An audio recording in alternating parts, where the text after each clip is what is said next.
পশ্চিমবঙ্গের পবিত্র ভূমি সাগরদ্বীপ, যেখানে মকর সংক্রান্তিতে শুধু পশ্চিমবঙ্গই নয়, ভারতের প্রতিটি প্রান্ত থেকে এমনকি পৃথিবীর কোণা কোণা থেকেও প্রতি বছর মানুষ ছুটে আসেন এই পূর্ণভূমিতে পুণ্য স্নানের উদ্দেশ্যে।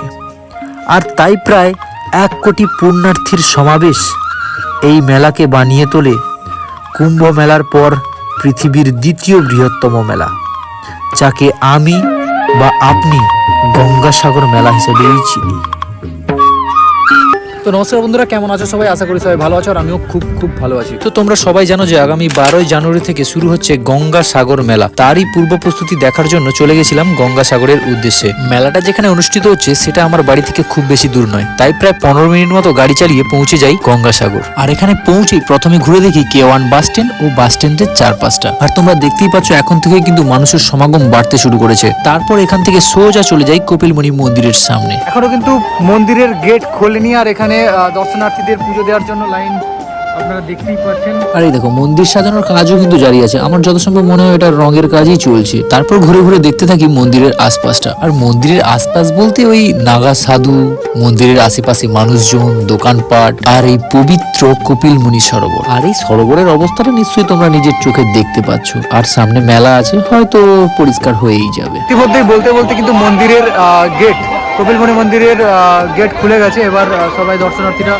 পুজো দেওয়ার জন্য ধীরে ধীরে ভেতরে প্রবেশ করছেন। চলো তোমরাও দর্শন করে নাও কপিলমুনিজির। আর কমেন্টে লিখতে হলো না কিন্তু, জয় বাবা কপিলমুনির জয়। দেখো, আমার কাছে এত দামি দামি বা ভালো ভালো কোনো ইকুইপমেন্ট নেই যেটা দিয়ে তোমাদেরকে আমি মন্দিরের এত বড় এরিয়া, যেহেতু আমি এতটা যে তোমাদেরকে ঘুরিয়ে ঘুরিয়ে দেখাবো, এতটা ভালো ইকুইপমেন্ট আমার কাছে নেই। তাও যতটুকু আমি পারি এই ফোনের সাহায্যে তোমাদেরকে দেখানোর চেষ্টা করব। চলো ভিডিওর সাথে যুক্ত থাকো, কেমন কি প্রস্তুতি চলছে আসন্ন গঙ্গাসাগর মেলা উপলক্ষে। ঠিক আছে, চলো ভিডিওর সাথে যুক্ত থাকো। তারপর এদিক ওদিক আরেকটু ঘোরার পর সোজা চলে যাই সমুদ্রের পাড়ের দিকে। এখন আমি কিন্তু দাঁড়িয়ে রয়েছি কপিলমুনি মন্দিরের সামনে, সোজাসুজি যে সমুদ্রের পাড়টা রয়েছে একদম সেইখানে দাঁড়িয়ে রয়েছে। এই যে সমুদ্রের পাড়, আর তার ঠিক এই সোজাসুজি এই যে কপিলমুনি হয়তো দেখা যাচ্ছে। বর্তমানে আমি উঠছি কিন্তু একটা পুলিশ টাওয়ারের ওপরে, যেই টাওয়ারটা অবস্থান করছে কপিলমুনি মন্দিরের ঠিক সামনে সমুদ্রের সাইডে।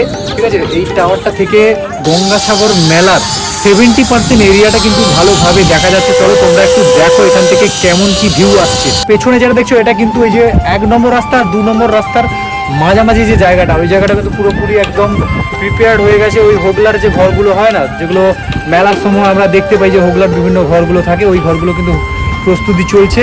আর এই সাইডটা মানে মন্দিরের ডান সাইড, মানে যেদিকটায় দোকান টোকান খুব বসে, প্রচুর দোকান, ঠিক আছে, জামা কাপড়ের দোকান, জুতো দোকান, এটা ওটা করে অনেক কিছু বসে, ওটা তো ওই সাইড, মানে 3 নম্বর 4 নম্বর আর 5 নম্বর রাস্তার সাইড, ওই দিকটায়। ওই দিকটাও কিন্তু ঠিক করে তো দেখাতে পারছি না, কিন্তু যতটুকু দেখা যাচ্ছে ওই যে তোমাদের বলে দিই, এখন যেসব পুণ্যার্থীরা ঢুকছে তারা কিন্তু কেউ 2 নম্বর 3 নম্বর আর 4 নম্বর 5 নম্বর যে ঘাটগুলো রয়েছে সেখানে কিন্তু কেউ স্নানের জন্য যাচ্ছে না। সবাই কিন্তু স্নানের জন্য যাচ্ছে যে 1 নম্বর অর্থাৎ শ্মশানের সামনে, গঙ্গাসাগরের যে শ্মশান রয়েছে, শ্মশানের সামনে রোডের সামনের যে ঘাটটা রয়েছে সেই ঘাটে কিন্তু সবাই স্নান করছে। চলো সেইখানে গিয়ে, মানে ওই দিকটা গিয়ে তোমাদেরকে দেখাচ্ছি। দেখো, এটা হলো গঙ্গাসাগর 1 নম্বর রাস্তার সামনের দিকটা।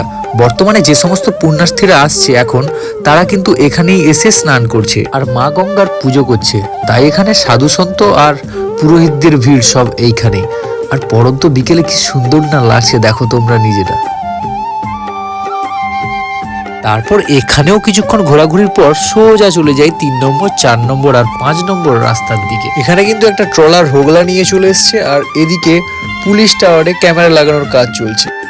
আর এটা হলো 4 নম্বর আর 5 নম্বর রাস্তার সামনের ছবি, যেটার কাজ কিন্তু এখনো চলছে। তারপর 5 নম্বর রাস্তা দিয়ে ফেরার পথে চোখে পড়ে এই বাথরুমগুলো, যেগুলো কিন্তু ব্যবহারের উপযোগী করে তোলা হয়েছে।